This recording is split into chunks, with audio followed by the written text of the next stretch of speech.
Good morning. Good morning. I remember when I was about 11, my mother and I had a chat. She says, it's time you start considering what you will do for the rest of your life. Whatever she hoped for me, I told her all I wanted to do was to help people, to work to help people. I didn't know what that meant, but my life took me through many parts. I became a cinematographer, university administrator,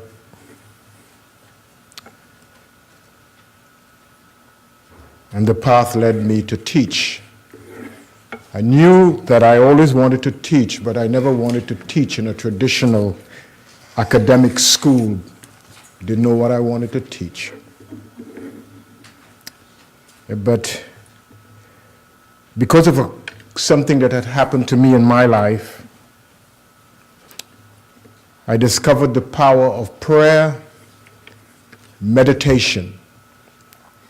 Not saying prayers, but to opening up my mind to the universe and becoming consciously aware that the universe feeds me. And this is back in 1976. In 1981, I walked into the then Christ Universal Center on Shore Street. I didn't hear the message, but it's one thing that impacted upon me was the opening statement, I am one with God, I am one with all men, I am one with all people. And the reason why it impacted me, I think when my mother had asked me that question, I had believed that at that time. So my life had taken a path that led me there in 1981. In 1982, I took a trip to Chicago or so, and for the first time, I had experienced a religious experience that was not religious, but was spiritual in nature, and it changed my life. I encountered the now deceased, the Reverend Dr. Johnny Coleman. She had an air about her that says, wherever you are, God is. Wherever God is, there is order. And if you approach things scientifically, all things will work for you. I realized that our first core belief is that it is God's will that each individual on the face of the earth should live a healthy, happy, and prosperous life. I ask myself, is this possible? And the question the answer that always comes back to me is, why would pure spirit individualize itself as me? If it is pure, it is whole, it is complete, it is absolutely good. Why am I not the reflection of the pure spirit that is the universe? And I realized that in looking at Genesis 1 and 2, this is the Hebrew concept of the creation story. It says that God gave man free will, the power to think and to construct his or her own life from the thoughts that they think. And I realize that all of us are products of our mind. not of this pure spirit. Although we are part of this pure spirit, as Paul says, in God we live and move and have our being. That means we cannot go anywhere in the universe without being in God. And if God is perfect, whole, complete, then there's a part of me that is perfect, whole, complete. That part of me I call life. The ability to move, to be, to have being. Every living thing has the ability, through life, to express what it is and to experience what it is.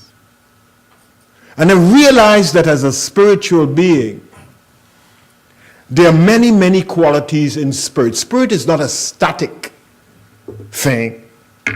Spirit is dynamic, moving, engaging, having many, many attributes, many, many qualities.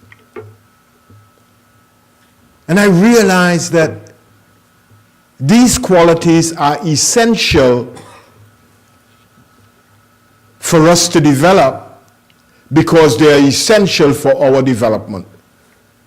We must come to know what they are and to use them to bring about what we think individually we need to bring about in life.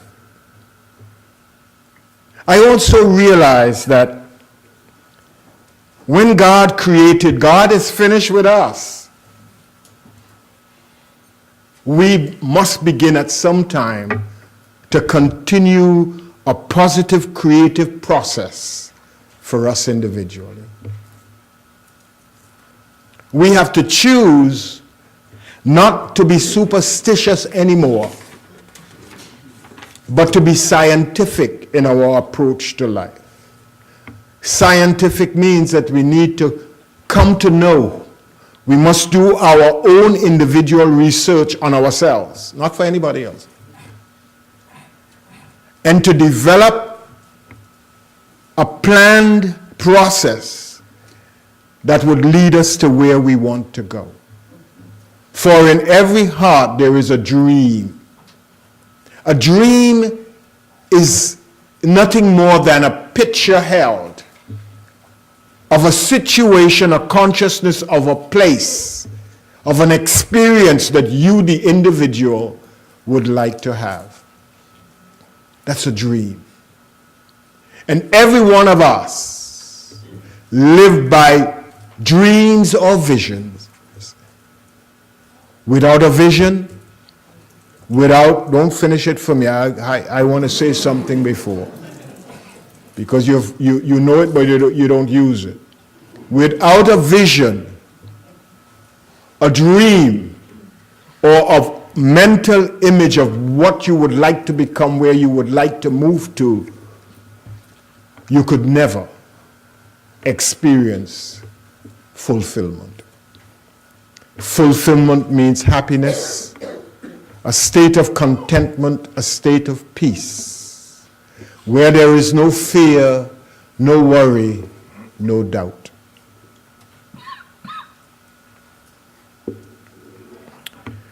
We're dealing right now in building that image called a dream. And over the past 2 weeks, we dealt with a desire, means the waking up of the soul or the mind to the realization the best is yet to come. There is something else that I can add to my life. And that desire causes me to make a decision to travel a path that would lead me to what I come to realize is my dream, my hope for a better life. The only person can see my dream is me. So I must claim my dream, or ask my dream to come in to visible manifestation and physically experience my dream. I have to claim it. I have to demand that it comes forth. I have to hold it in my mind and say, this is my dream. If I don't do that, the power of love which unites me with the people and the situations in my life that will help me to bring the dream forth will never happen. Because a double-minded man is unstable. The love that I am talking about is the love that draws that which is of your same nature or consciousness to you. When love is motivated by positive thoughts, it increases rapidly and fulfillment on a positive stage becomes possible. Today I want to work with faith and work.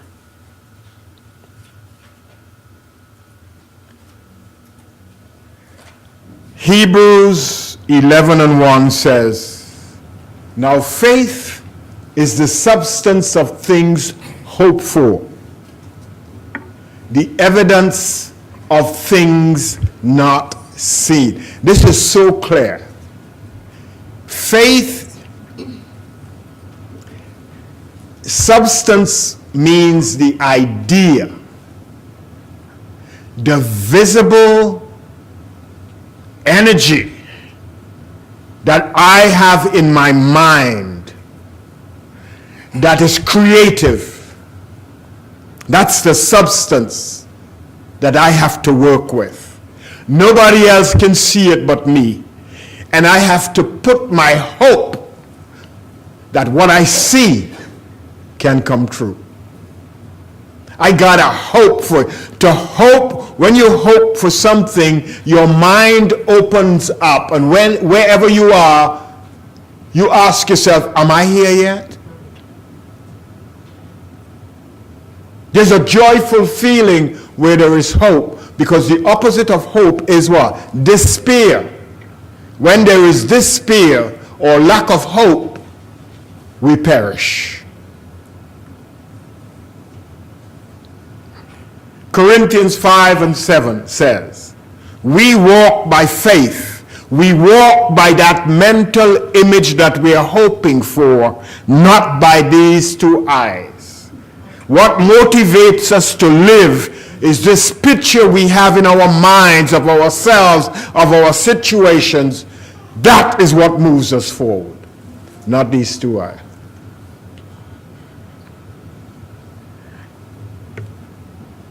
There's a wonderful story about a woman who had an issue of blood for 12 years. She was hemorrhaging every day for 12 years. Blood in metaphysics means life, life essence. That means her life was draining from her for 12 years. Her energy level had become very, very low. You know, this does not have to mean that blood was passing from her. When a hemorrhaging takes place, it means that your vitality is being lost. And she had this condition for 12 years. But somewhere, somehow, she saw herself without this condition. And the desire to fix it woke up in her. And she made a decision that she would take care of it. And her mind opened up to the possibility that it could happen. And somebody told her, You see, when you're ready to take action, the voices that have been speaking to you for 12 years, you begin to hear. As soon as you make a decision to do something, your mind becomes actively engaged in fulfilling that decision. And somebody said to her, there is a man called Jesus, Joshua, and he's a healer. And he will be at Markham Town Square today. She lived in Hamilton.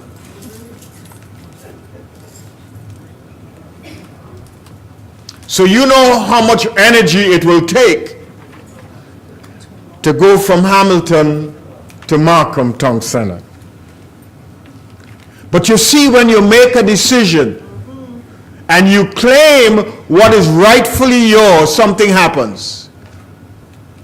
You get this burst of energy. You ever feel tired and something good happens in your life and the tiredness disappears? Yes. Hello now. Yes. And she borrowed Marva's donkey. And she got Shemroy to help her guide the donkey to Markham Town Center.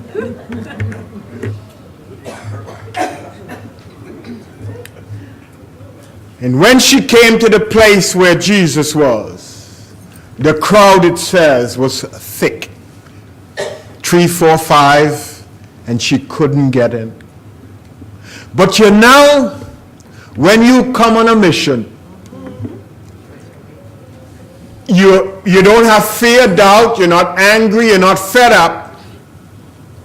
A way comes. Yes. Something said to her, just stoop down and put your hand between the crowd. And when he passed, touched him. Don't do it today. You'll be charged with all sorts of things. You're being practical now. It says as she went down and as he passed, she touched the hem of his garment. Yes. And suddenly, she had a quickening, and whatever she had was gone. And then it says that Jesus, you see, felt something, and he said that somebody touched me. And the disciples watch at each other, rolling up their eyes. The crowd is so thick. How you mean somebody touched you? He says, yes, somebody touched me. And then she identified herself.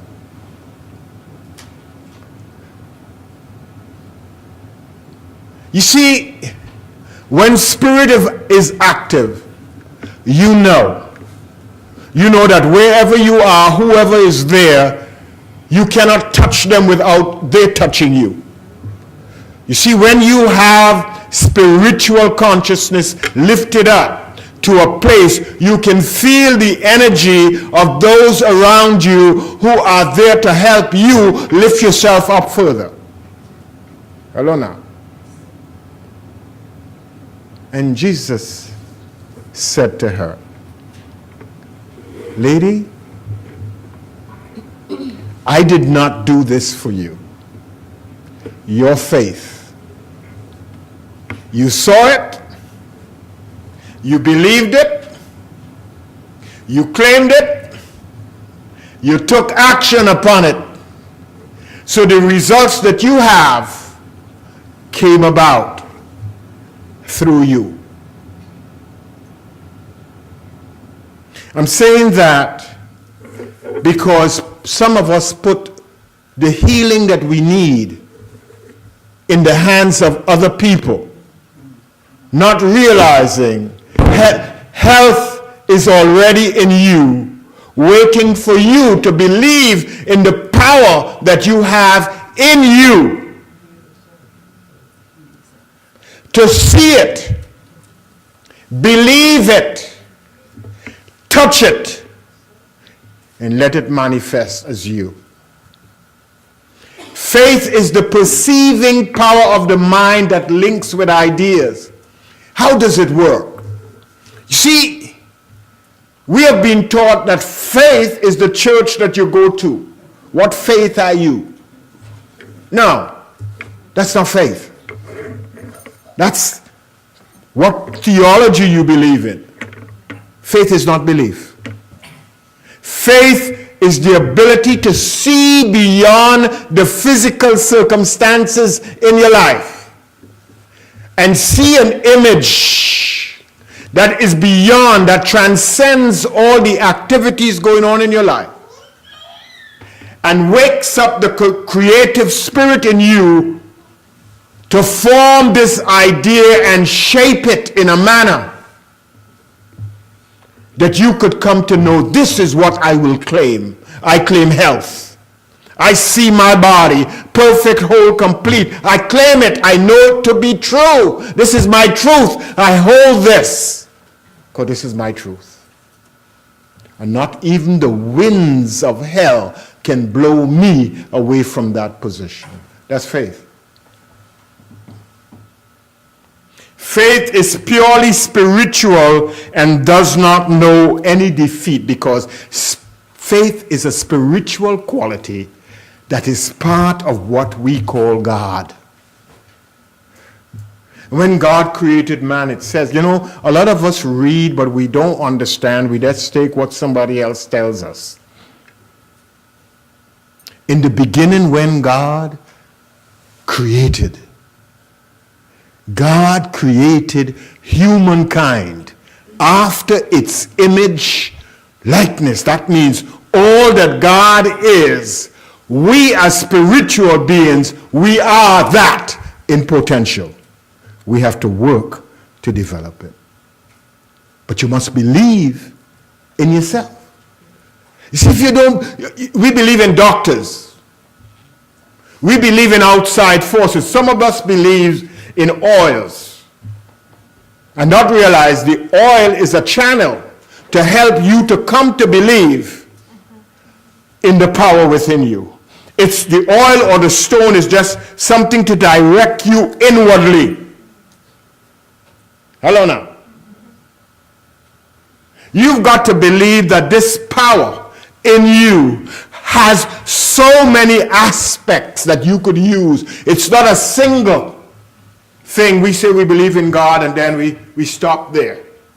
But what do we really believe? You see, we've got to believe in this universal force that is trillions and trillions of times past our imagination.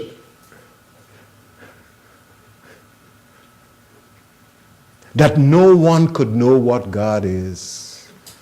Therefore, if anybody comes and tells you what God is, turn your back and walk away.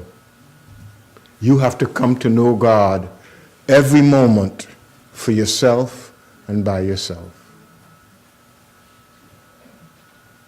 Through living, we come to know. Through exercising faith, being able to perceive for ourselves, nobody telling us what we should see. So you don't need to go to no seer man to see for you. See for yourself. No tea leaves gonna help you. You really want tea leaves to help, brew the tea, throw out the water, and eat the leaves.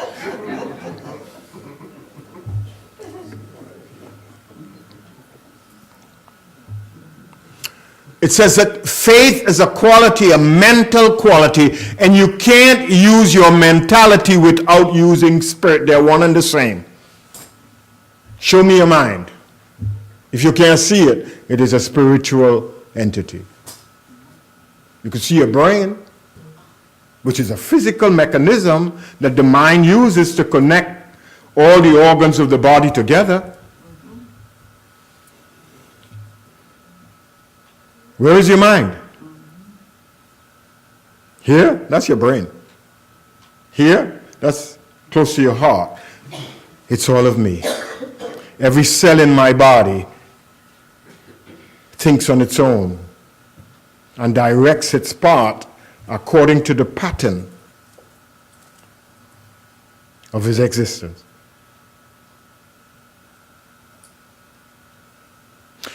Faith helps me to mold ideas. And what is an idea? It says that an idea is a transcendental entity that is perfect. That means it's complete. I can't add anything to an idea. An idea is a seed, an egg. I can't add anything to them. They come fully clothed to manifest the inner core of that seed or egg.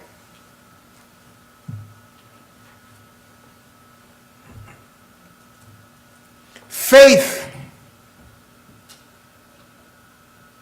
helps the inner core of my being to shape my life. As ideas flow now, remember that an idea is perfect.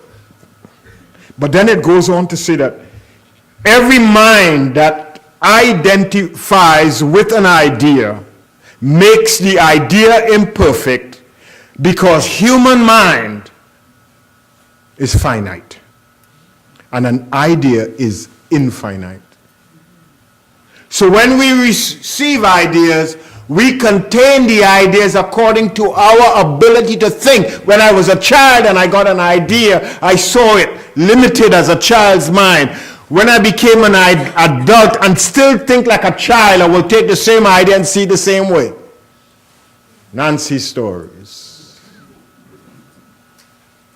You know, there are a lot of adults who have not matured enough to come to realize that what they believed as a child, they need to let go. I'm not talking about you. You're the lucky ones.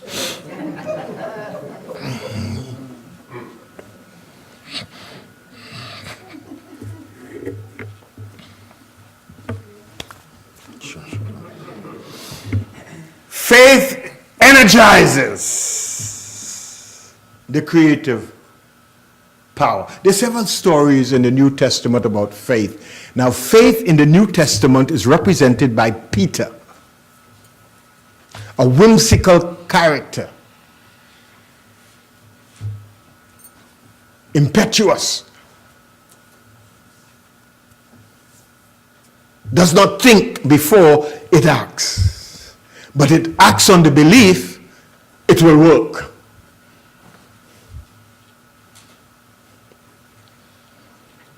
So there's blind faith, whimsical. It happens 1 out of 10 times, out of 50 times. And then there's understanding faith, the kind of faith that has to be nurtured and developed through practice. Through practice. Through work. You see, every human life is a lab, a laboratory. And each one of us is to work in our own lab to develop whatever techniques we need to live a healthy, happy, and prosperous life. And one of the first stuff we should use is faith. Spend time in your mind and visualize where you would like to be 10 years from now. And hold that picture. And believe that you have the power to bring that picture forth. You see, many of us have dreams. But number one, we don't believe that we are capable of bringing the dream forth. So we look for other people and tell them our dreams. Can you help me? And one of the traits of human beings is jealousy. So if it sounds good, the first thing they will tell you, impossible. And they just sang what? Nothing is impossible for me when I believe. That's what Jesus said. Jesus said, When you pray, believe that what you are asking for or claiming is yours. If you don't believe that you are entitled to it, you will always be a renter, renting space in somebody else's mind. Do you get what I'm talking about? I really want you to get what I'm saying. When you continuously give power to other people to decide your future, you are renting space in their minds. If they break up their mind now, you have no place to live.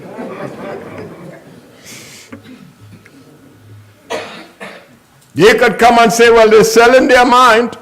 You got to look for another man, and you got to be like a hermit crab looking for another shell. That's why a lot of people keep searching for the right relationship so the person could come and help them. You light up my life. Sorry about that. I get carried away sometimes. You don't mind? It's good for you. It reminds you, eh? Bianca? Yes. Thank you. God bless you. So faith is the first quality that comes forth, because it's the first disciple that Jesus called was Peter, right? Peter represents the ability to see beyond your circumstances. Call faith forth. Don't get caught up in what's happening in your life. Get caught up in what you think could happen in your life. Have a dream and put your energy in that dream. And work every day for that to come forth, and your dream will come forth. See, if you have a dream, it's like the mother hen has an egg. She puts it in the nest, and she goes flying off to the neighbors every day, into the neighbor's business. And after 21 days, the egg ain't hatch.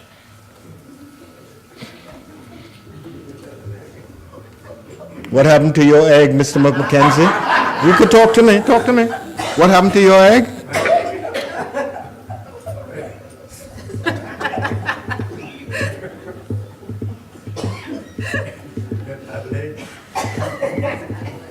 Your egg adult.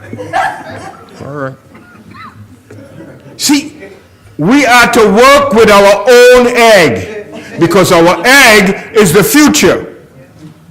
Because right now we are planning our future based on the dreams that we have, the thoughts that we think, the excitement that we have about our dream, and then the work we will do to bring it forth. It says, so faith by itself, if it has no works, is scrambled eggs. Scrambled eggs, boiled eggs, scrambled eggs. Your egg is no different from any other plant planted that becomes the head of a forest as it brings forth itself through fruits and flowers and seeds. It produces and multiplies, as the first commandment says, go forth and multiply. If your dream is still sitting in your head, you are a curse to humanity and the universe. Strong words, eh? Yeah, because what you have, the other people need, but we can't get it unless you bring it forth. So if you sit down on it and waste your time helping other people develop theirs, and yours ain't coming forth, that means the universe is lacking. Take a look at yourself. There's a traitor in the house. A lot of people like this teaching, but they don't like to come here because we are frank. We tell it as it is. If things ain't going on in your life, it's not about other people's lives, it's about your life. And you not doing the work necessary to get from point A, no, I want to go further, to Z. the finished product. Because some of us just go to B and stop. You're mumbling still. I say some of us go from A to B and stop. You should stop. You should stop. Plan now to go to C. It says that work is love in action. Why love in action? When I become one with my dream and I love my dream, I will unite with my dream for it to come true. I would love it so much that I want to live for it. And I will do the things necessary to do what? To bring it forth. Because work just means the activity that you do to bring things about. That's work. If you love it, you will do it. You've ever done anything that you didn't like? And there's resistance? When you love it, there's no resistance because there's no fight.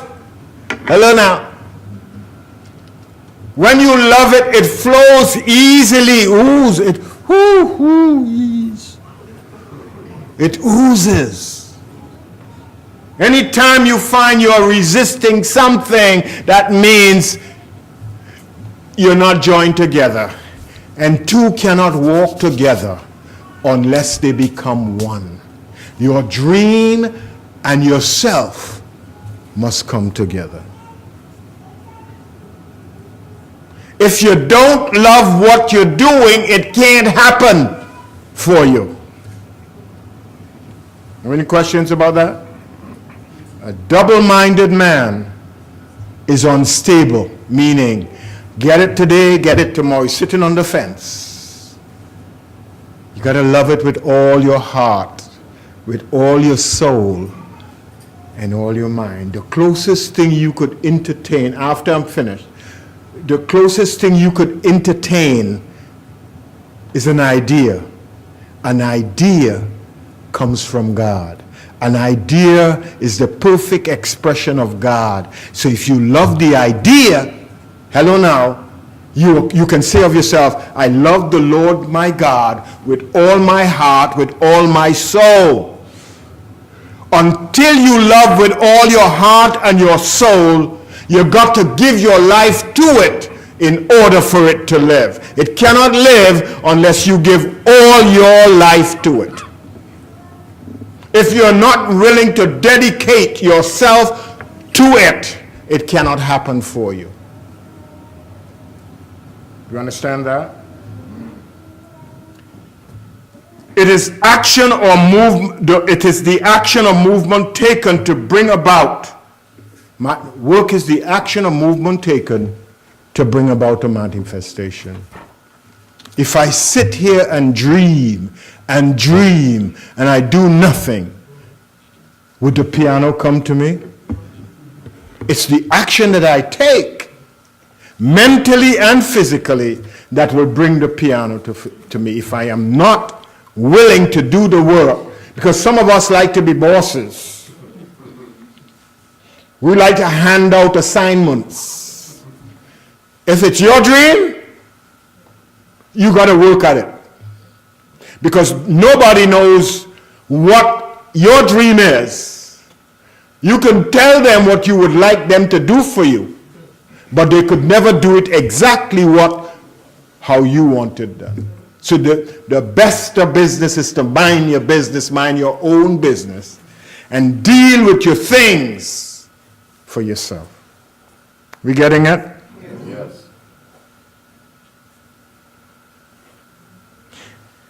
When we work, we are proving our faith. And that action helps us to hold our faith together because we are focused on our faith. What's going on? Because we are focused on what we perceive down the road, the mind becomes narrower and narrower as we work towards getting there. So all this stuff on the outside disappears as we focus more and hold that dream and work towards it. There's no more pettiness going on in our lives. You ever get focused on something and all this crap goes? Huh? Because you are single-mindedly going on a journey by yourself. You know, work is very lonely. Take a farmer plowing a field, large field, by himself. Nobody to help. It's the power of dedication, single-mindedness, that causes things to happen.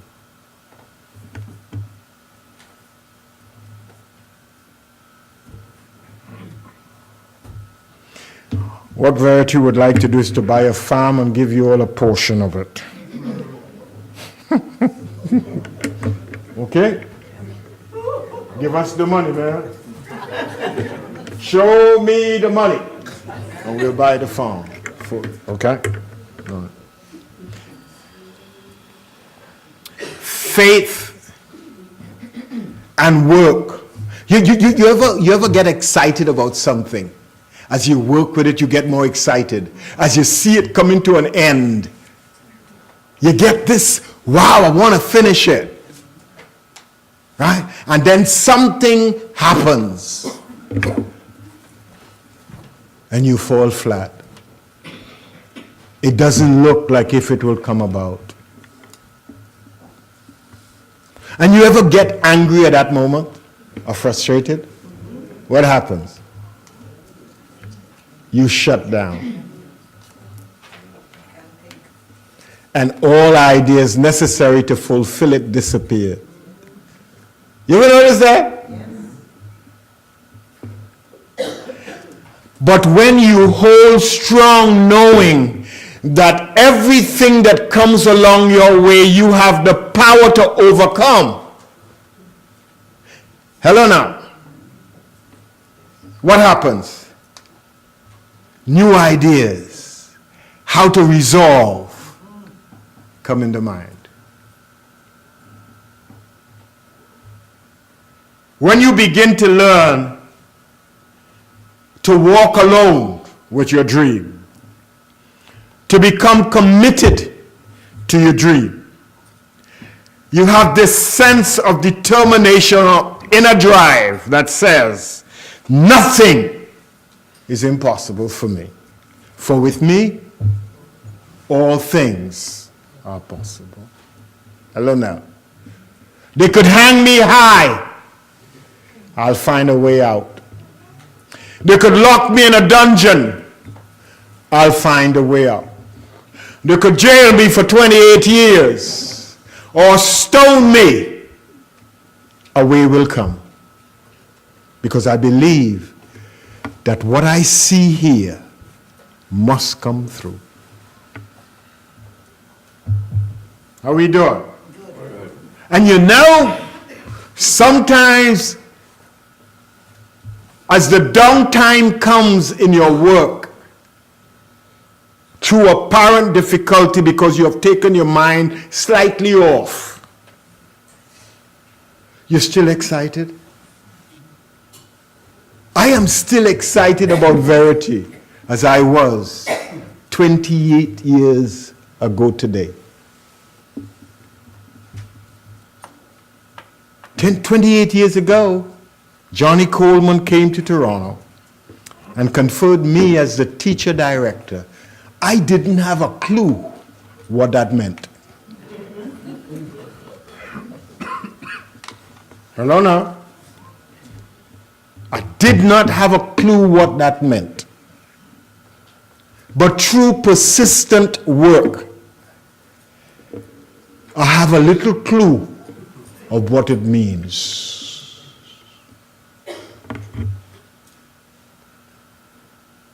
When you begin, you know nothing. All you have is a dream. There were times in this dream when I allowed my mind to waver as I tried to take care of my own personal needs. And the universe zapped me so much, mentally, emotionally, and physically. And I learned one thing. It only works if you decide to work it. Don't invite anybody to come and help you work it. That's a secret. They're going to tell you, don't put the post here. I don't know. That color is not good. You need to do this. And you know how they go with the hand. And that don't look right, but it looks right to me. That means when you are committed, you learn to stand your ground. It doesn't matter what it looks like to others. It's not their picture. You are painting it. That's what made Picasso so great. Abstract objects. Your dream is an abstract. They can't see it because they are fixed on the way things should be, not the way things could be. And you are a creator meant to bring about something new in the world that nobody else has brought forth. You special. Say with me, I special. I'm special. Believe I'm special. I am the only one who could bring about what I have in my head. Can't depend on you. And if you keep your mind on a straight line towards your dream, the mountains will be lowered and the valley will be raised. That means any seeming problem that occurs, you will find a way to cross over the Red Sea to get to the promised land. God bless. I said God bless.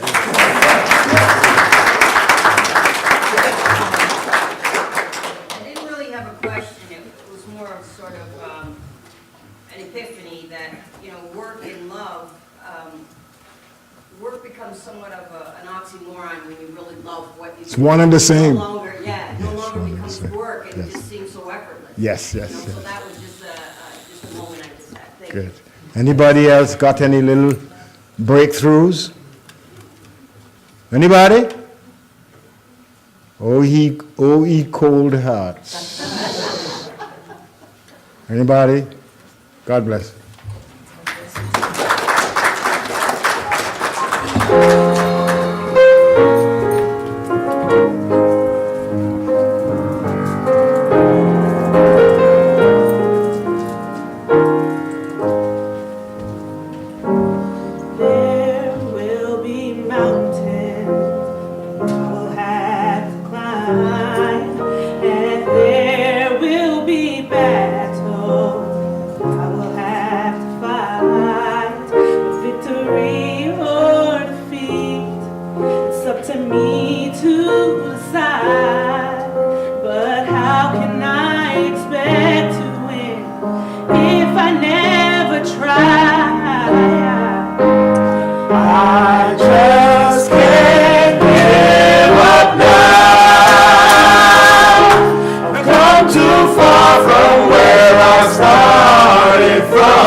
Never said there wouldn't be trials. Never said I wouldn't fall. Never said that everything would go the way I wanted to go. But when my back is against that wall and I feel all hope is gone, I just lift my head up to the sky and say, help me to be strong.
leave me.